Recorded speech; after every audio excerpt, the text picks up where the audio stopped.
বেগম সাহেবা হরিণের মাংস খেতে ইচ্ছে হয়েছে, তাই হলে আপনাকে সেখানে যেতে হবে। আমি এখন আসি, যাবো না।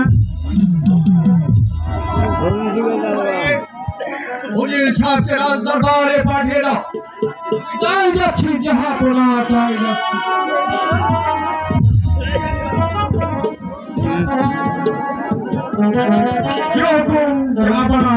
আমাকে কেন স্মরণ করেছেন?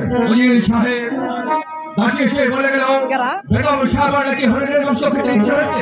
তাই আমি সিদ্ধান্ত নিয়েছি আগামীকাল সূর্য ওঠার সাথে সাথে আমি ওই অরণ্য ফেলে যাবো হরিণ শিকারে। আপনি তীর কামান গোলা বর্ষণ নিয়ে প্রস্তুত থাকুন। আপনারা আমার শিরোধার্য ওই চলাকালীনে আপনারা কেউ এই স্টেজের উপর দিয়ে চলাফেরা করবেন।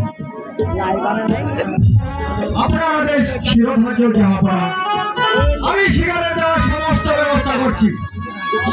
উজির সাহেব, আজকের মতো রাজ দরবার সমাপ্ত ঘোষণা করা হলো।